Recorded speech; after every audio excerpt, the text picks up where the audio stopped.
it's me, JGB, coming to you from my new apartment in Oaxaca, Mexico. I'm now in a lovely little suburb just south of Centro in the city, and I really lucked out with this place. I'm now turning it into my little studio. As you can see, I've been using this back room for fitness. I can also close off all these doors and make it a cute little studio where I've been doing some production stuff. This is like my dream, having an office set up like this and having a production sort of setup. I am being so creative and productive, and it's just making my heart swell. I love it. I feel super lucky to be here. This is a brand new apartment. It is gorgeous. It is really beautifully designed. Everything opens and closes. Everything has compartments and drawers, and it's just really well done. Super smart. And then it's also all in ceramic, so all my walls are ceramic, the ceiling, everything, as well as the floors. So it feels a little bit like a cave.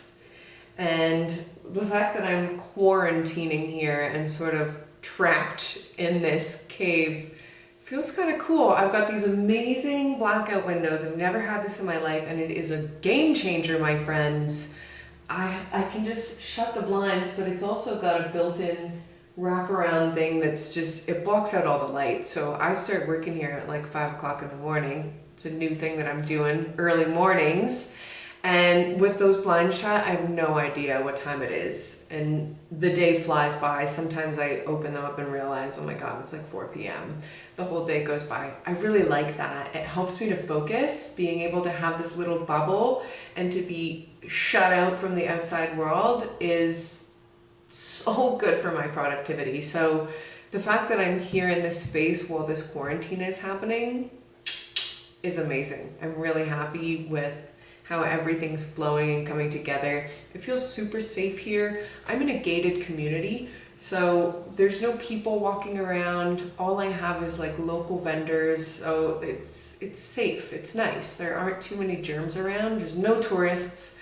I'm in a good place. So this video is here to introduce you to what I've been doing over the past 3 months.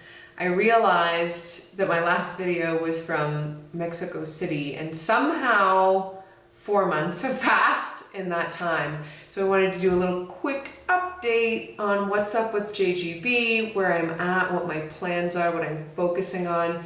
You know how it is, just telling you the life story as we're rolling forward. So the first couple months, I would say January, even February, it was really hard to get settled in here. When you travel like I do, as soon as you arrive, you figure out the lay of the land. Where do I get groceries? Where am I gonna live? What's the best place to be in? How do I do public transport? I figured all that out pretty quickly, but finding an apartment with a proper internet connection was really difficult. So the prices are great, and the community is great, and everything about this city I really love. Oaxaca is known for its food culture. It's known for its arts culture. It's what I was immediately drawn in. There are creatives here, they're writers, they're musicians, they're all sorts of expats, namely from the US because we're so close to the US here, but tons of expats who are creatives, and there's events, and there's just this beautiful energy here that people are collaborating on projects, people are putting together workshops, people are out here living their life and being their creative selves. So for me, that was such a draw. I've been working with the tech community quite a bit, which tends to be a lot more introverted. And I really missed the creative vibe. I was working in film and music before, and so being surrounded by that creative energy was really important to me, and I sensed it right away when I got here. So the biggest challenge was the internet connection.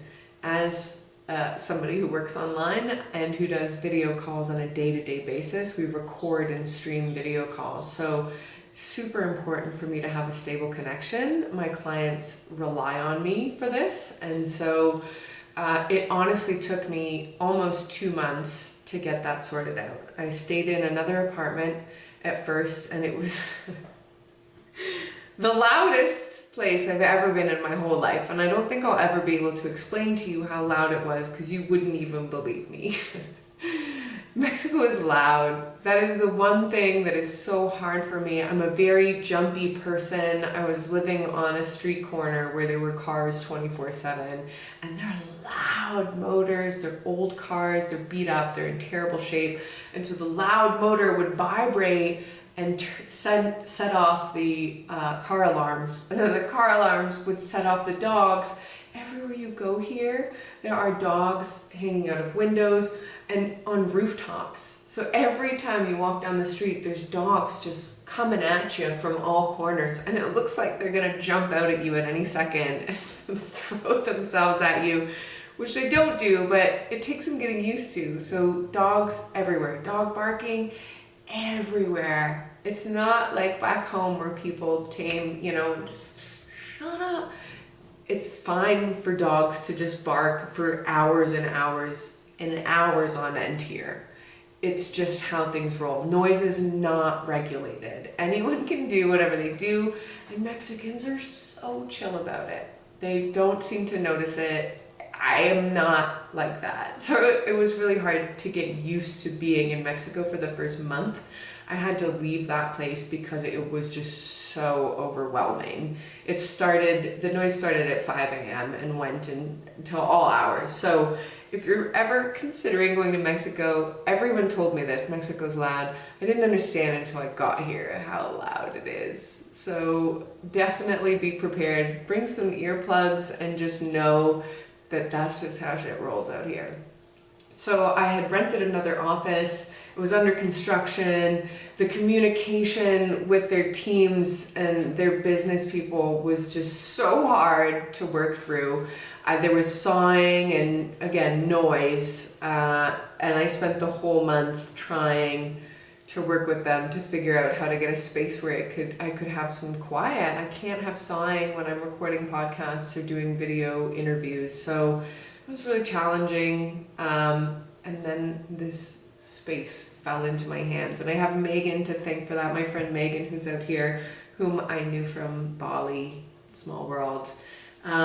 She was just like, girl, you need to have your millionaire mindset. You don't need to be living in this loud, uncomfortable apartment. You can have a really nice place. You just have to decide that that's what you want and put it out to the world. And I shit you not, I did exactly that. Within 2 hours of my saying, I'm ready, I'm gonna move, I'm gonna figure this out, I was on Airbnb, I found this place. The guy who owned this place had a smaller apartment that I was looking at, and he offered me this one, and it was like $900 US a month, way out of my budget. I was paying $200 for my previous place. So I just told him, I love it, but I just can't afford it. And he said, what are you willing to pay? And we locked it in. So I'm paying over 50% less for this place just because I made a long-term deal with him. So super lucky. Ways of the world pulled through. This is my dream space, and the fact that I'm trapped here during this weird quarantine time is a blessing. I'm super grateful. So those were the first 2 months, really took a while to settle in, and now I'm well and truly settled in. It's been really nice over the past couple months because I have a lot of friends in town. I mentioned Megan. My friend Gene came to visit. He was living here for a month throughout February. Gene and I were buddies in Bali. We met in Chiang Mai. We knew a lot of the same people in Chiang Mai, and in Bali, we co-worked together almost every day, got a lot of shit done. So we became really good friends, and now we're hanging out here. And of course, Kia is here, which is so exciting. My buddy from the other side of the world. We met in Chiang Mai. You're in this one. We traveled across Vietnam together. We did our motorcycle trip, 10,000 kilometers across Vietnam. And we spent some time in Bali together. So to have him here, he's like my best bud. We get along like a house on fire. So it's so nice to have friendship and community out here. That has been a big part of the last couple months, is just watching sunset together. We had this rooftop where both Megan and Kia are living next door to each other. We've been going to rooftops and watching the sunset, or going out for meals, or going out for walks, or going on adventures. It's been so nice to have community. It was kind of unexpected, it happened, and now I'm super grateful for having that. I feel so energized. I'm now stuck in isolation, but I'm fully fulfilled because I had all that friend time. So thank you to those beautiful friends. I cherish you, and I can't wait to see you all over the world as we do our digital nomad thing. The other big thing that I want to tell you about that's happened in the last 2 months is I went on this road trip, totally impromptu. I met 2 girls that were already planning on doing this trip. They booked everything, and they said, listen, there's extra beds in our hotel rooms, and you know, if you're willing to stick out the ride, then come along. You're welcome to come. So Jody has this massive van that's not really outfitted. There's no seats in the back. So I literally was like a stowaway in the back of her truck for 7-hour drives. And these drives are like winding roads, up mountains, down hills, you know? And so I just took Dramamine. I popped 2 Dramamine and passed out, and it was perfect. I don't remember any of the ride. I wasn't bothered by it. Super comfortable in the back, safe, with pillows, with everything that I needed to get from point A to point Z safely. And we made it. It was great. The things that I want to tell you about are really significant, and I've been saying life-changing. I did not expect for this trip to be so special, but it really was, and I really think the ways of the world responded for me. They showed up because I was working through some tough stuff, and somehow this trip just resolved so many things for me in such beautiful ways. And these were things that I was looking for. In December, I went to this retreat. It was a medicinal healing retreat, a mushroom retreat. And I went into it thinking, God, I am ready to deal with some of the trauma that I went through as a child. And that didn't end up being what happened. The retreat was not at all what I expected. It felt a lot more like a couch surfing experience. The host had people over to his house. It didn't feel like a retreat. There was no professional guide. There was no one there for me to therapeutically go through the experience with. So I was disappointed, but it just wasn't my time. It wasn't the time for me to work through that. And I ended up having the experience I was looking for while we were in San Jose del Pacifico. So we went from Oaxaca, first stop San Jose del Pacifico. It's just so beautiful. We were on top of a mountain in a cabin. Oh, amazing. I did the medicinal healing. I went into the woods. It's all safe. There's trails. We're part of a little community there. And I just went into the woods for probably about 6 hours and emerged a new person. So early in January, my half-brother, Casey, passed away. Early in January, he went into hospital, and there was a lot of back and forth, and we didn't know if he was going to make it or if he might not make it. And so it was pretty tough for the month of January. And then on the very last day of January, he passed away. And there's a lot there for me to unpack and deal with. And so this trip into the mountains, this trip in the mountains, really helped me to face all that. So I was on this trip while it was Casey's celebration of life. So instead of a funeral, my whole family gathered on this Saturday. And at the very same time, I was out in the woods and I was working through what I had to work through. And when I emerged, I really felt like I had pushed through, worked through, dredged up all sorts of stuff. And I'm not kidding you, this is stuff that I hadn't really dealt with since I was a small child. And it was a life-changing experience for me. It was exactly what I was looking for and what I desperately needed. And I can honestly say that since that time, there has been something that has been lifted. It's like a weight that has been lifted. I feel like a new person in many ways. I've heard people say this, and it doesn't seem like it's possible for something to just change like that. but please take my word, I was ready to deal with this, and it was the right time and the right place. And the fact that this happened the way that it happened, I really feel like sometimes you gotta just trust the universe, and the universe will hand you what you need, and that is what happened. I can't stress how huge this was for me. So I am living a really different life. I feel like I've worked through some really important stuff, and I've started writing. So this has been a big thing for 2020. I really wanted to focus on writing more. My whole entire career has been built around writing. I'm a communication strategist. I took communications in school. I wanted to be a journalist growing up. Words are my jam.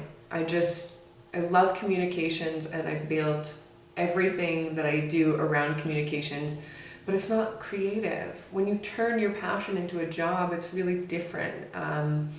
So it's been a goal of mine to try and do some more creative writing.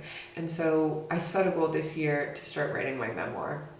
And the way that I'm doing that is my alarm goes off at 5 a.m. and from 5:30 until 7:30, or for 6 until 8, I do 2 hours of writing, no distractions. So when I say I'm sitting here in the dark, it is pitch black outside, and I can just focus on my work. And that has been a consistent thing that I'm so happy to say that I've been doing. So I've been doing 2 hours of writing every single day. Sometimes I miss, not perfect, but I've actually been enjoying it enough that I'm able to sit down and just work through what I have to work through. And the fact that I've been going through these life-changing, sort of monumental life moments, I have so much material to work with. So I started working on a piece called The Retreat, about my hilarious experience going to the retreat thinking that I was going to be healing, and instead it was complete opposite. It was supposed to be a humorous story, but then when Casey ended up in hospital, I started writing about my experience with Casey and dealing with the death of my half-brother. And so I'm really proud of this writing that I'm doing. It feels creative. It feels like I'm tapping into something that I've always wanted to do. And if you are somebody who's always wanted to do this, I highly recommend putting aside these 2 hours like this. No distractions. And doing it early in the morning has been great for me. So huge new thing that's making me really happy. There's something about getting up in the morning and processing this sort of deep, thoughtful stuff that really opens my mind for the rest of the day. Or maybe it's a release. Maybe it's just like getting rid of, because it's tough stuff that I'm writing about. These are memories. These are traumatic things that have happened. These are things that I'm trying to work through, So opening up my day with that, at first I thought maybe that would be too much, but it actually ended up being it is a very cool way for me to just open my mind, let go of everything that's in there, and then start my day. It's been really great. The other thing I've been focusing on is my goals. So quarterly goals. I really want to smash this year out of the park. I want to be super productive. The last 2 years have been incredible. It's like I'm getting my BA in just life experience, marketing, business, entrepreneurial, everything. I've learned so much, and now it's just time to go, get to work, get shit done. So I'm really taking advantage of this time that I have here, and these goals are really important for me to pull through. And first set them, second actually pull through. So I've been working on those goals, and I'm going to share them. I'm going to make that public, and I'm going to start tracking and documenting as I work through that. So one of the big goals for this year is to get my podcast off the ground, which I have done. I released a podcast. I'm super proud. I'm so grateful for the help that I'm getting through Content Allies, my work, and through my boss, Jake, who's been really supportive of everything and helping me to get this stuff off the ground. I really want this podcast to be my thing this year. So I'm setting goals to really get in gear and to push out tons of content. Private lives and public spaces is going to be a thing, and it's going to be my focus for this year. My second focus is the writing. So I really want to publish some pieces. I'm writing short stories. Over time, I hope to have a collection of short stories that I will turn into my memoir, but right now the focus is showing up, doing the 2 hours of writing, and then once I have this first piece done, I have a few other in mind and I want to shop it and get it out and have it published. So we'll see how that goes. And then my third goal is content. I've talked about it, thought about, I've written out all my ideas a million times. I am a thinker and I am a planner, and I need to stop thinking and planning these things, and I need to just get to the writing. So content production, just having a content creation workflow and really committing to my deliverables is the third thing that I'm really focused on with my quarterly goals. And then lastly, I'm working on a videography project that I'm pulling together, and this is the most important piece for me because in Q1 of 2021, so the first quarter of next year, my goal is to move to Bali and to rent a 2-bedroom villa and to have somebody, a videographer, come stay with me and work with me for 3 months so we can work on the web series that I have been developing in my mind, that I've had a vision for so long. I am going to pay for their room and board, and I'm going to help them. We're going to barter skills. I'm going to help them with their personal brand. I'm going to help them build a digital lifestyle, and in return, I'm hoping that they'll be able to help me not only film, but conceptualize the series that I'm putting together, which is how to make yourself, and it's telling your life story, but also tracking the story. I won't go into detail there. There's so much to figure out, but I'm going to be putting it out to the world that I'm looking for a videographer, and I'm willing to pay for their room and board, and I'm willing to teach them everything that I know, as long as they can help me in return to figure out this how to make yourself web series. It's gonna happen. I'm so excited to see the progress. It's all coming together, and all I have to do is stick to the goals and just keep delivering, and I'm on the right track. I can feel it. For so long in my life, I really questioned what I was doing. For so long, I thought that I was a crazy person who had grandiose dreams, and that I was flighty and ridiculous, and that all of the things that I wanted were completely unattainable. And you know what? I never ever gave up, and I'm definitely not going to give up. I'm so close now that I actually know that I am crazy enough to make this happen. There is no stopping me now. Watch me. I am JGB, and I'm gonna make myself. I'm in a great place. That's my update. Thank you so much for watching. I know this is really long. The reason I record these is because I want to have this forever. This is part of my life story, and I want to be able to tell this story, and having this footage is really important. I want to look back, and I want maybe my kids one day to look back and to see what it is that I've been working through. And that's where I'm at now as of March 25th, 2020. That's the story. I'm just gonna lay low here in my little studio, get shit done. I have 2 more months left on this visa. Who knows what's gonna happen in the world? I'm gonna have to leave this country. I might not be able to. The thing about all this is we don't know. So I'm taking one day at a time. I'm gonna figure it out. We'll see what happens. Thank you for following along. Much love.